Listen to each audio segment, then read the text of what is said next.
Good day and welcome. Thank you for joining us for the Hidden Workforce Revealed, three must-know recruitment trends and tactics. So we're so happy to have you with us. We see some folks are still just jumping in and joining, and so we're going to take a minute and just let them go ahead and get settled in, and we'll get started in the next 2 minutes. Welcome, welcome, welcome. I am Tiffany Mack, the Vice President of Marketing here at Recruitics, and I'll be your host today for the Hidden Workforce Revealed, three must-know recruitment trends and tactics. Thank you so much for joining us. Just a quick introduction to Recruitics. We are an AI-powered recruitment marketing platform, and we make it easier to attract and hire and convert great talent. We partner with the world's leading brands, accelerating their ability to attract and hire top talent, and that's where we excel. And now I have the esteemed pleasure to introduce you to our presenters today. We have with us Corey Kapner, VP of Sales here at Recruitics, as well as Summer Delaney, CEO of CollabWORK. CollabWORK empowers both candidates and hiring managers to tap into the power of community at scale for trust, transparency, and satisfaction in creative recruiting. They're building the first community referral-based system to find the best work and workers. Now, let's get into the agenda. So today we know you're here to learn. You might have a lot of questions. So right away, I just want to let you know we're going to be looking at the Q&A, and we absolutely want you to join, participate. If something comes up and you want to double click into it, let us know. We've already gotten the introduction out of the way. So we're going to get into some hidden talent trends. These are some things that you may not know about the audience and that you're going to need to know to be able to revamp your strategy so that you can really get those quality hires. And speaking of which, we're actually going to get into that. Quality hiring is going to be an imperative for you in 2025. We'll get into why and also the impact that that's going to make on the work that you're doing. We're going to talk a little bit more about community-powered hiring and how that can have an impact, as well as some of the new changes to programmatic job ads. You may be familiar with this, you may have done it before, but there's some very key things you need to know and how to target the folks that you're going after. Then we'll discuss a walled garden approach. Have you ever heard of that?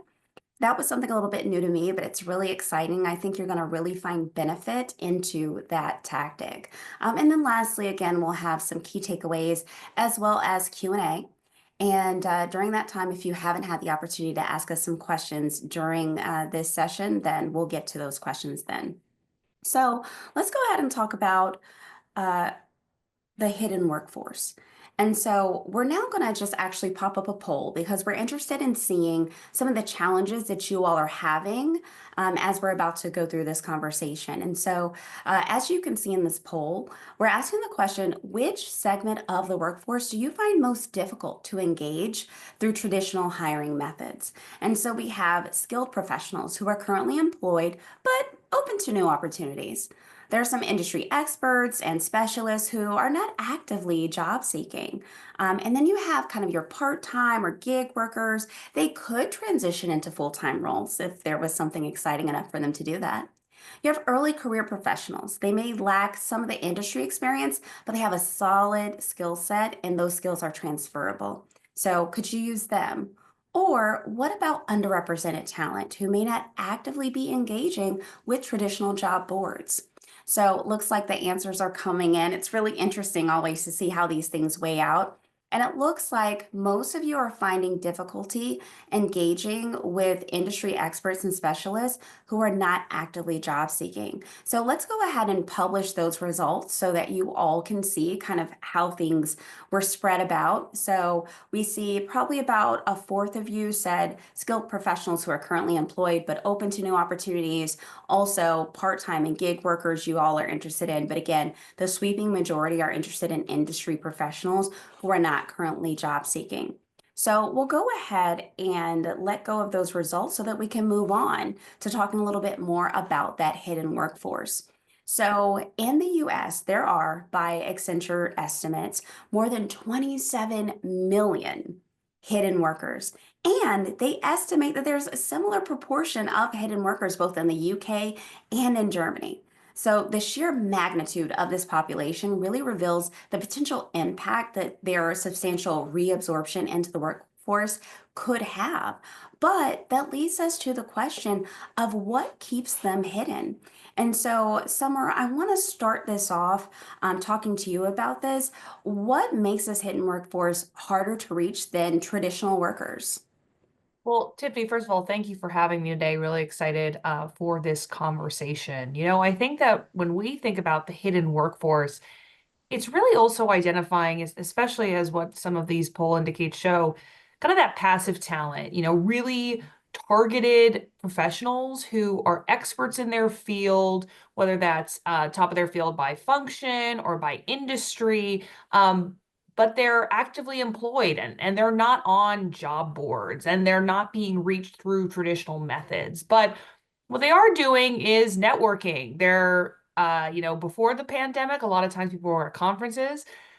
Since the pandemic, they're joining digital communities online. They're subscribing to industry publications. They're keeping up with trends, and they're actively open to potentially new opportunities, but from trusted sources. If they hear about something from an industry colleague or an employer brand appears to them in a trade publication they're reading, right? So it's really hard to reach them because, again, they're not actively looking for a role. They're not actively participating in job boards, but they still are there. And in the attention economy, they're just not being reached in traditional hiring methods. Yeah, I love that you say that because I think one of the facts that I saw in the white paper, it mentioned that freelance and gig work participation has increased over 30% in the past 5 years. And so that means that there's kind of been a little bit of a brain drain in a sense, out of the traditional worker system. And what you're saying in essence is just because you can't find them doesn't mean that they're not there. And so go ahead. And I think that a lot of people's relationship with work has changed a lot, to your point, over the past 5 years. People are wanting more flexibility. There's been a huge rise in fractional talent in addition to part-time or gig talent. And so I think that, people are redefining what work means to them. And so they're looking for resources to try to establish kind of what that new career looks like. And again, they tend to turn to their network to kind of find those answers. Yeah. So let's talk a little bit more about these hidden workers and what categories they fall into. So we learned again in the white paper that they typically fall into three broad categories. So can you help us to understand who these folks are? Yes. So, a lot of times, these hidden workers again are, there's kind of the some definition of the hidden workforce, which again, they're not clocking in, they're missing their hours in your, payroll provider, or they're not attending work. But I think the missing from the workforce is really where, we see a lot of opportunity, especially for talent acquisition workers. Again, maybe they've been out of their industry for a while. Maybe they are not present on, job boards. They don't have an account for popular websites. They're not part of that search history. And so, really, when we think of these hidden workers, again, they're there. They're open to new opportunities. They're highly qualified. They're networking with industry peers. They're staying up to date in industry news. But again, they're hidden because you're not reaching them. You're not getting your open jobs in front of them. 40% of people are not actively looking for jobs. And so if you're advertising them in traditional methods, your jobs are not even being seen. And so, really we're trying to rethink ways, how do we access that hidden talent? How do we actually bring that hidden job market to the forefront of hiring strategies to make sure that if you have a really specific role for qualified candidates, that your jobs are getting in front of them? That's awesome. Thanks so much for sharing that. What I also saw was that they don't represent a homogenous group. I saw in the white paper, it said they include caregivers, veterans, immigrants, refugees, those with physical disabilities, and even those who have relocated, with their partner or spouse. Even those who are neurodivergent, less advantaged populations. So really, this is a huge swath, that folks could be missing out on. Yeah.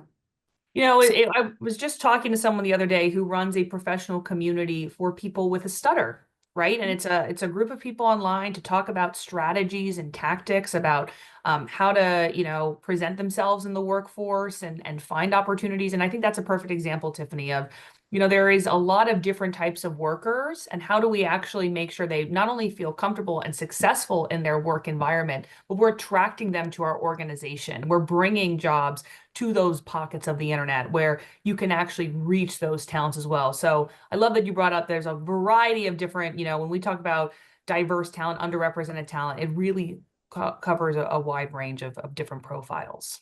Yeah. So it seems like the key takeaway then is that to drive better outcomes, companies can take several steps, but chief among them is reforming their approach to talent acquisition overall and developing a customized approach to hiring hidden workers. I also saw a point from LinkedIn that a slower job market also means that recruiters are going to be focusing more on quality of hire in reaction or versus to those quick fills in 2021 and 2022. And so for that, I want us to get a little bit more into quality hiring. And so now we're going to bring up the next question for our audience. And so the question here is, what is your biggest roadblock to hiring quality candidates? So for some, especially, with the advent of AI and just how quickly those things have moved, it's too many bots and too many AI-filled applications in the pipeline. Some are already seeing that. Others say there's not enough access to quality applicants via responses to traditional job ads. So are you just not getting, kind of the quantity of the quality that you're looking for? Others say it's speed being a priority to fill roles, and that conflicts with the ability to secure quality hires. So it's like you can add it fast, but maybe they might be a quality, or we can them a little slower, but they will be quality. And then lastly, have you actually identified those sources to find quality, but the scale is just lacking? You just can't seem to get enough. So it looks like our answers are locked in. So let's go ahead and share those results. And it looks like an overwhelming 70% of you have said not enough access to quality applicants via responses to traditional job ads. And that's kind of sad, but kind of glad to hear that because we're going to actually be talking about some ways that you can get around that challenge. 10% of you said you're receiving too many AI failed applications or bots. I'm glad to hear that's not a huge swath of you, but you may continue to see that more as time goes on. So, we'll get into that a little bit. And then also just being able to find the places, but not get the scale that you're looking for. So next, we're going to go ahead and release that poll. And we're going to talk a little bit more about quality candidates. So quality candidates lead to higher recruitment ROI because they typically bring in higher productivity, lower turnover, and they help to improve your team morale. So that means just the whole team is going to be better at what they're producing. And so we actually are going to turn it over to Corey for a little bit as we talk about hiring smarter and not harder. And Corey, I'm interested to hear from you. What makes quality hiring just completely imperative in 2025? And what can TA practitioners do to drive better outcomes? Yeah, well, quality hiring, it sounds somewhat obvious, but it has to be stated. Quality hires will be better for your business, and quality hires will be better for retention, and that will save dollars, pounds, euros across the board. So when we talk about quality hiring and better outcomes, the biggest challenge that most of our customers find is really identifying what quality actually means. It's somewhat of a subjective term. And so you take a qualitative perspective versus a quantitative perspective from a Recruitics point of view, which is data and analytics focused. We want to take a qualitative using numbers. And so that comes with the ATS, CRM, HCM, human capital management systems, and the proper tracking. And so a lot of our clients are, discussing internally what does quality mean and then standardizing that practice, right? Is that a first round interview? Is that a second round interview? Is it onboarding? Are they already through payroll? And then once we have a standardized set, what quality means, then we can kind of relay that message across the entire TA or recruitment organization to make sure that we're all marching down the same path. And so standardizing the term quality across the organization would be the biggest add-on for a better outcome of how to kind of manage the recruitment advertising budget a little bit better.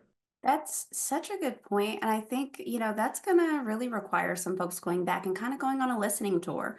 Not only listening to, the the hiring managers in the end and how things are going there, but also kind of doing a listening tour to the data and seeing what the data is telling them. And so, that's really important. Let's talk a little bit more about not only why it's important to shift from speed first to quality, but also how sustaining hiring success can be done when you maximize ROI with more quality candidates. So we saw this survey, 62% of recruitment and HR professionals have said that their top recruiting priority is getting quality. Can you talk about how, just again, hiring the right talent isn't just about filling roles quickly, but being strategic, making high impact decisions that drive long-term business success? Yeah, it's diversifying the pools that you're fishing in, right? And so a lot of major job boards, job sites, hiring platforms, they're somewhat generalized, and that works for a good portion of candidates coming through. But when we talk about the first poll and industry experts, some of these people are not even looking for positions. And so to diversify the outreach to communities, to different organizations, to different places where people may not even be looking for a role, something triggers an interest, and then candidate acquisition, right, kind of takes over to nurture and engage that person into the process.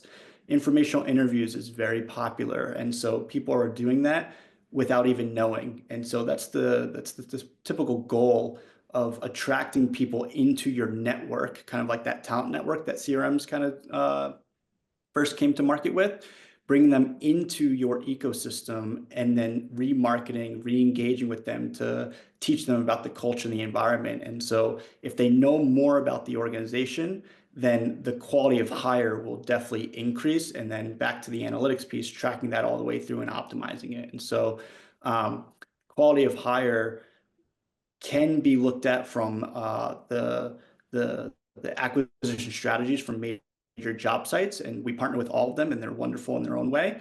For people that are more passive, that Summer alluded to earlier, maybe they're not on the job sites, maybe they're not searching for jobs, and we should kind of market to the individual communities that they're a part of.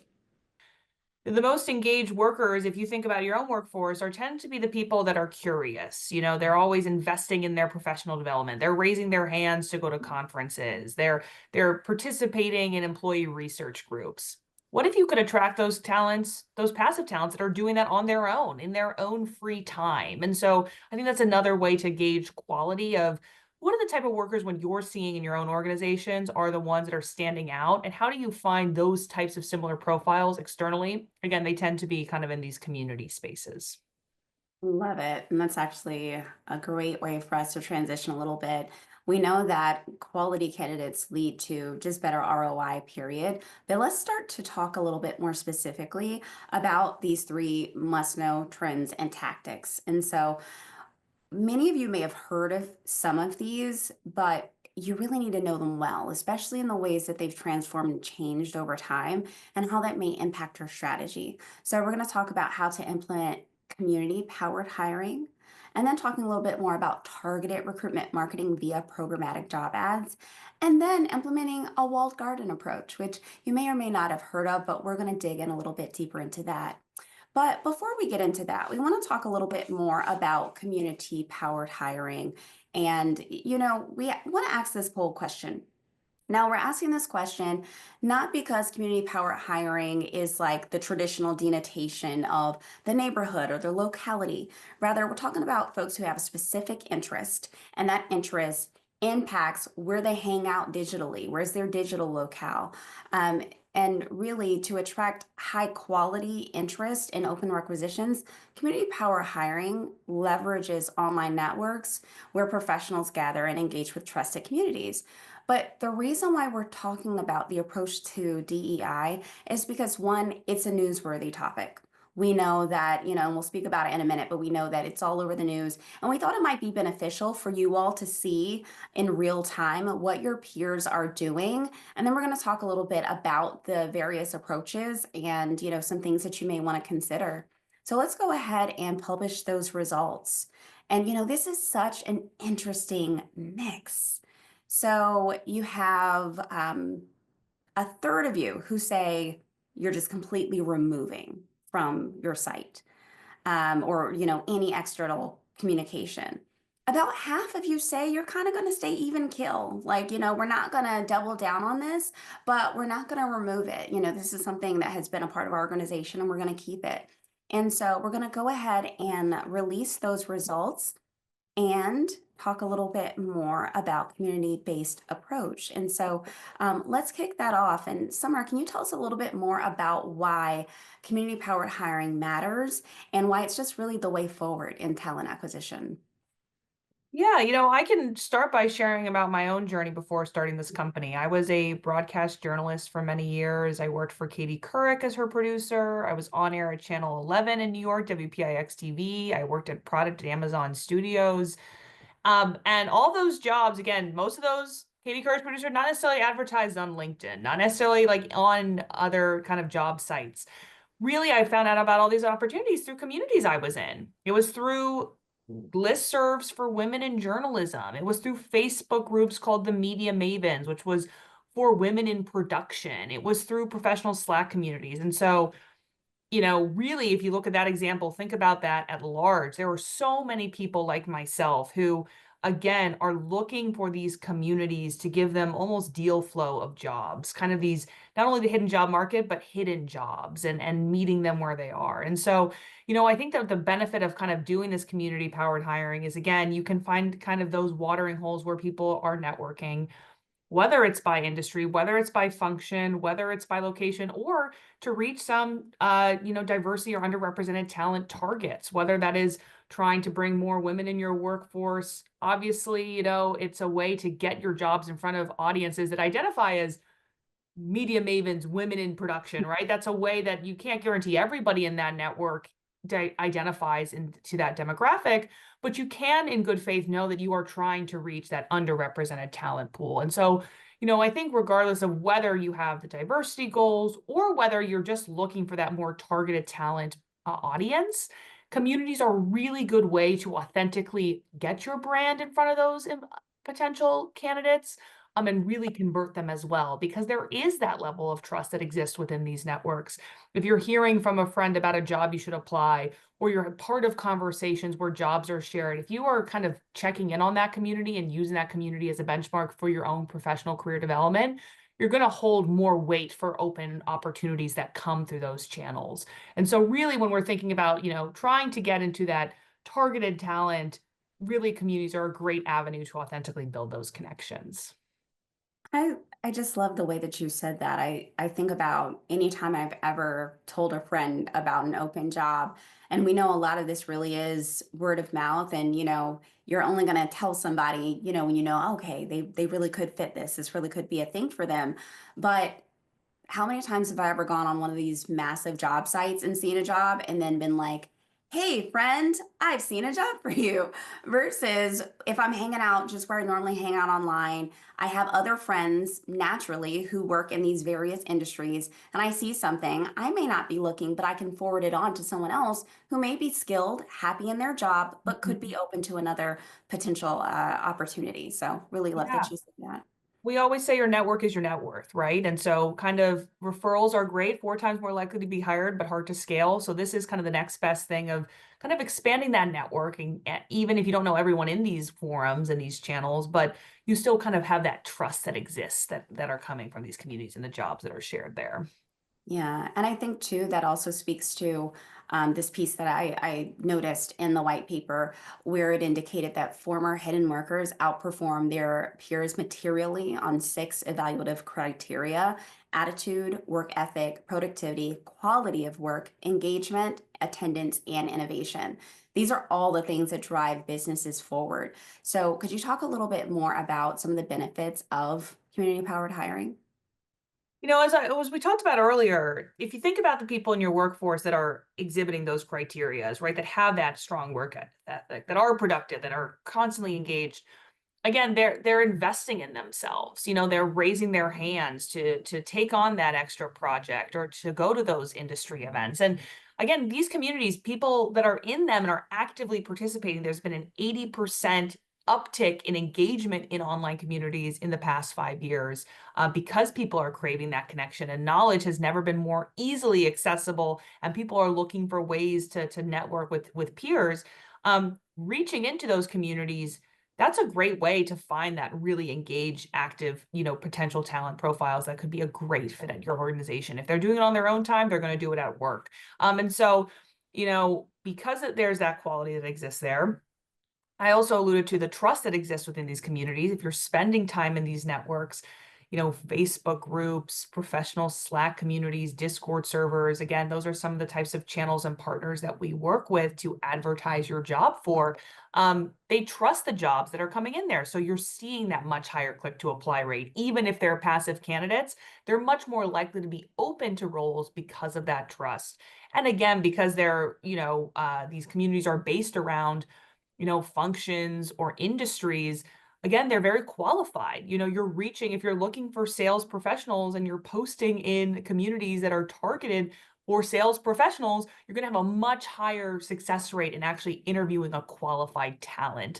And so that's, we're seeing kind of that funnel of, first, there's that trust that exists, which leads to that much higher conversion activity, which then leads to a much higher quality candidate that will move on to interviews and throughout that process in your pipeline.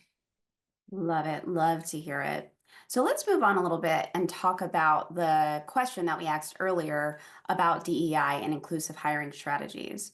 So after President Trump took office, Axios did a poll and they learned that 53% of executives said that his anti-DEI policies will likely lead to organizations in general doing a rollback of diversity, equity, and inclusion programs. And we even saw that, with part of this audience saying about 33% of them said that they were going to dial that back a little bit.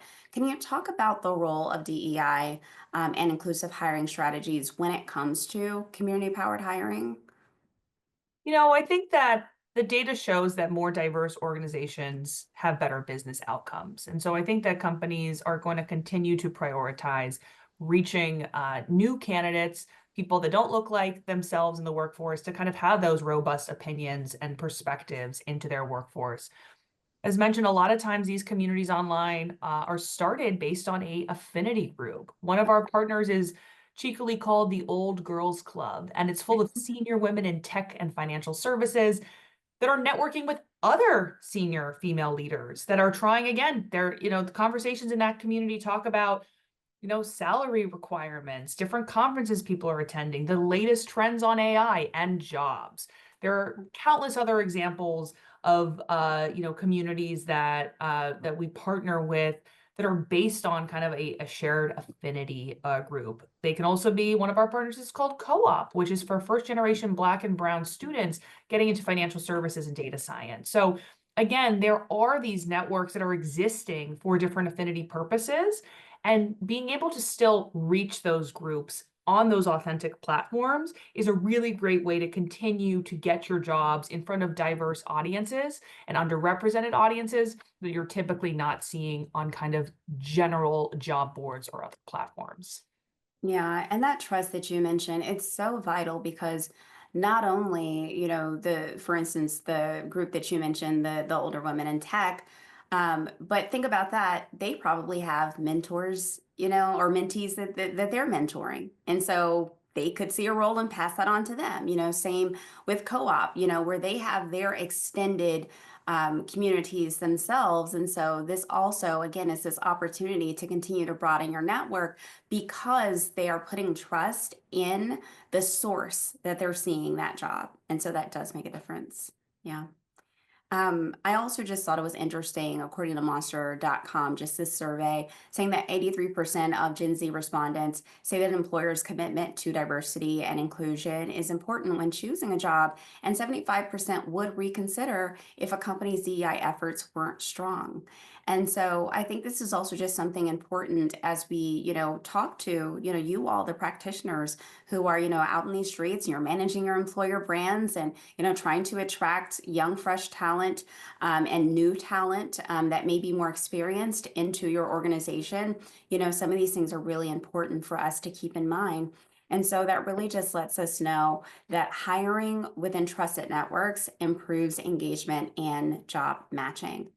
And so now we want to talk a little bit more about some of the factors that factor into how you perform your targeted ad campaign. So we're interested in what is kind of most important to you. And so, some people they rely on tracking key performance metrics. Some folks are saying, well, we set benchmarks and then we just kind of go back and look at how things are working according to the benchmarks. Some analyze campaign performance in real time, and then others are also making data-driven decisions in real time, which in order to do that, you have to have, the analytics and performance in real time. So it's kind of a trickle-down effect. So interesting to see how the crowd is split here. Yeah, let's publish those results. So chief among you said making data-driven adjustments in real time. You all are so right. This is so very important. And so you need to see how your campaigns are performing, who they're bringing in, how that's going so that you can then make those adjustments. And then also clearly paired with that is tracking key performance metrics. So let's talk about it a little bit more. You've identified your hidden workforce. And so now we're going to discuss precision targeting capabilities. Some of the biggest changes over the years that have come with programmatic is that recruiters can now define really granular targeting parameters such as location, skills, experience level, even browsing habits. And so that precision minimizes wasted ad spend and it increases the likelihood of attracting quality candidates. So the question then is how practitioners can build an effective programmatic strategy and what are some best practices? So, Corey, tell us a little bit more about this. Yeah, for sure. And so everyone has a different definition of what programmatic job advertising really is. And, I think we can all agree as an industry, it's using technology to buy job ads. And now, if you go a level deeper, it's more about rules-based logic, and those rules can change the marketing behavior of jobs. And that's where the optimization comes in. Before any campaigns start, I would hire someone who understands ad tech to be part of the TA team because that's where a lot of the best practices comes from. So that first point around define ideal candidate profiles, those are in essence user personas. What are the qualifications, the experience, the behaviors? What does that experience really look like? And that's what traditional ad tech companies do for remarketing, retargeting. And those are all the ads that kind of follow you all around the internet.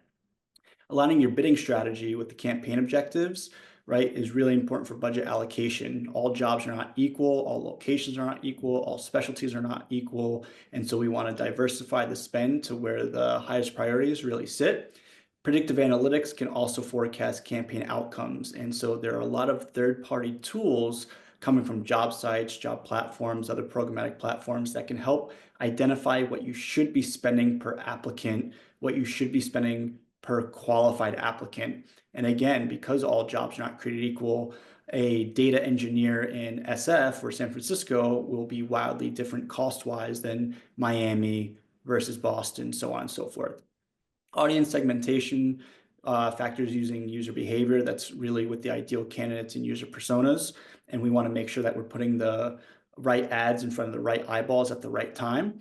And then the dynamic budget allocation ensures that funds are prioritized for high performing channels and ads. And that's really based on conversion rates and application rates. We don't want to serve up ads that have a very, very low conversion rate. And in this context, an application rate or a conversion rate is how many clicks does it really take to get to an applicant? So if you have 100 clicks to a job and you only have one person apply, a 1% conversion rate is not ideal to spread that job all around to the right sources. And so we want to make sure that the budget allocation is tied to the application rates and the conversion rates.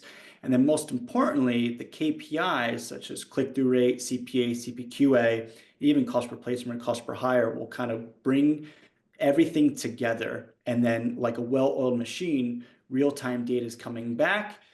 the distribution of the positions will become optimized because the more data that the vendor, that the programmatic platform, that the direct employer has, the more the job sites can optimize and kind of pull the levers on their side. Transparency when it comes to the networks, transparency when it comes to how well they're performing, I think is the main takeaway that the industry is really trying to march towards. And so the more data that's transparent, the better it will be for everyone. Oh, really, really good stuff. So, is there anything else we need to understand when it comes to programmatic recruitment or just kind of the fundamental components that are there when we're, getting these things in place? Yeah, I think setup would be ideal because in a world of cybersecurity and a lot of people looking after their own career sites in a more granular way, typically there's a couple foundational items, right? Companies need a list of jobs. Typically that's an XML file or a JSON file, or they can scrape the jobs, but that has to happen. And then in turn, there has to be tracking that's set up on the career site, on the CRM, the ATS, or the human capital management system to connect the two systems. So something that should be talked about within TA teams, recruitment marketing, recruitment advertising teams is what does the tech resources look like or the IT resources look like internally to install tracking. These are simple pixels that can be installed in a flip of the switch. However, people need permissions, and in a world of sensitive information, programmatic vendors don't really collect PII, but they do collect how many. And so data integrations for third-party systems and to marry those systems together should be talked about, and then like a plan should be put into place. So launches are on time and pilots are on time and the data is clean. Good data in, good data out. Yeah, treasure in, treasure out. Exactly. Great. So it sounds like through automation, precision targeting, and data-driven strategies, programmatic advertising really does achieve measurable results.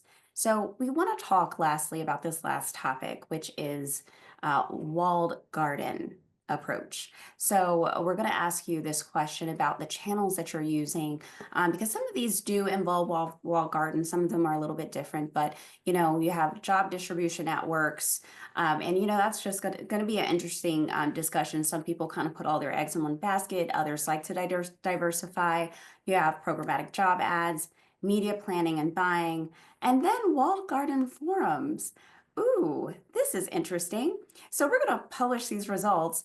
It's interesting that a third of you, split either way, say job distribution networks, programmatic, and media planning and buying, but no one said walled garden forums. So this is actually going to be a wonderful way for us to introduce what this is and what this looks like so that you can start to take advantage. And so really the bottom line is that to find the best fit candidates, recruitment professionals have to go to where those candidates are and utilize a mix of relevant content to get their attention. And by taking a more creative approach to recruitment, you can help to reach both active and passive candidates. So let's get into it. And let's first just briefly talk about job distribution networks, something you all are all familiar with, but it'll be interesting to see what we need to look for when it comes to, choosing which networks and why it could be unwise for us to put all of our eggs in one basket. So, Corey, could you tell us a little bit more about that? Well, diversification of spend would be, from a distribution perspective, one of the main takeaways.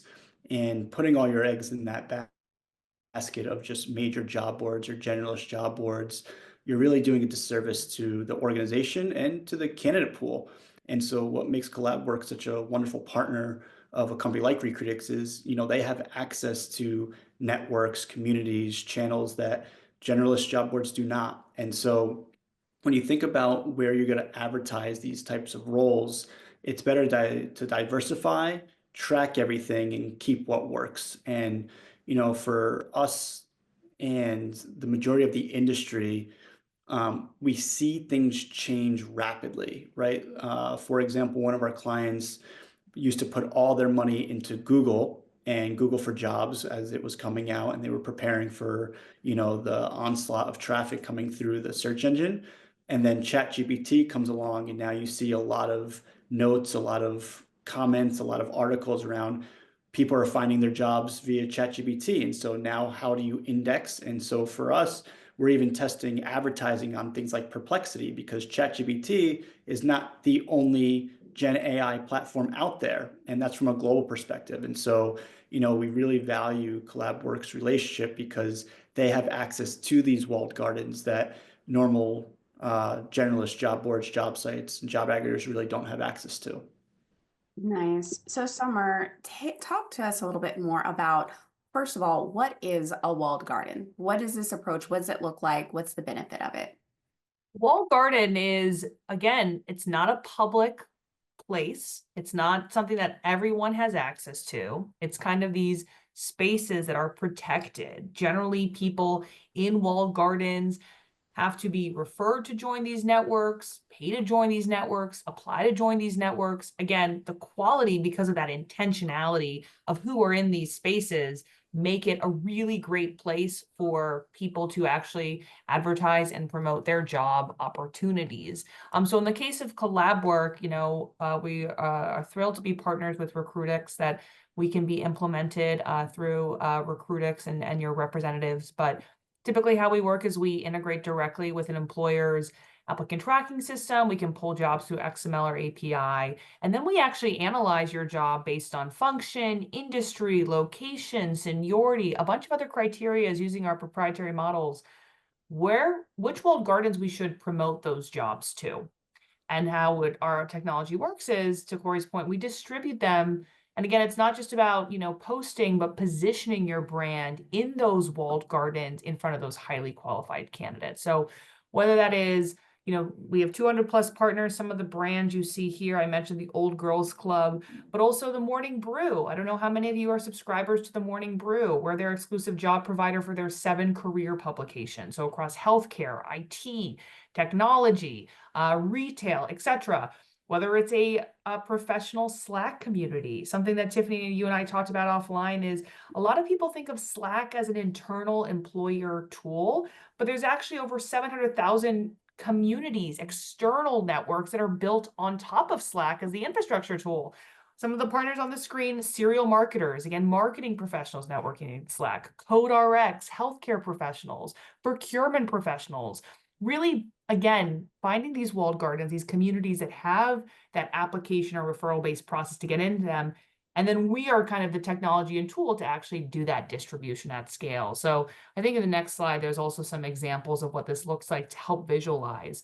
Again, in the Morning Brew, it's job listings in that newsletter, again, really targeted as people are reading the latest industry trends across, the tech brew or the healthcare brew. Jobs are appearing there, or on Slack, and similarly on Discord, where there are 19 million weekly active servers. Again, making your jobs appear in those spaces organically, but at scale through bots and automations to turn them on. So again, it's the beauty of the scalability of a job board, but it really does have that intimacy and curation that exists in these trusted walled garden referral-based networks. Awesome. Thanks for walking us through that. And hopefully now, those of you who are watching know what a walled garden approach is. This can be really effective as a part of your recruitment marketing strategy. And so we hope some of you will really be interested in diving into that. Let's go ahead and wrap up. So let's talk about what we've learned today. The hidden workforce takes many forms, and so it's a good idea to tap into freelancers, part-time workers, career switchers, and engaging non-traditional candidates. And so we talked about some of the ways we can do that, and that community-based hiring really is going to factor into that. As far as quality, we know you get poor hiring leads. Corey said earlier, good data in, good data out. It also is the same, obviously, for the quality of the hires that you get. If those folks are not as high quality, then, you're going to suffer kind of in the long run in terms of how that works out for the business. Community-powered hiring is referral-based and community-driven, and improves engagement as well. And it builds trust and transparency, which is so important. And then also programmatic job ads. It's tracking the right candidates, getting things in front of them at the right time, even using AI and automation, as Corey mentioned earlier. And then we just talked about that walled garden approach, which also helps to prevent bot traffic and wasted ad spend, and ensure that your jobs reach real qualified candidates. So I wanted to share with you all, you might not have seen it pop up in some of the emails, but just in case you missed it, all throughout the webinar, we've been talking about the community-powered hiring meeting top talent, where they are, that white paper shared by CollabWORK. And so we'd love for you to go ahead and just pop your phone out, scan that. It's the easy way to download it, but we'll also have it available to you in the follow-up email. And then also the last question is, if you'd like for any of us to reach out to you to support you in any of the topics that we discussed today: employer branding, community-powered hiring, programmatic job ads, job distribution network, and strategic consulting needs. So go ahead and let us know. But after that, we're opening it up to questions. So it seems like we may have answered all of your questions throughout the entirety of the platform, but if there, or the program, but if there's anything in particular that it sounds like you're interested in, you need help with, you want to talk about live, go ahead and ask us. And if not, we thank you so much for joining us today. And again, you can always follow up, info@recruitics.com, with any other questions. Thanks so much for joining us, and have a great day.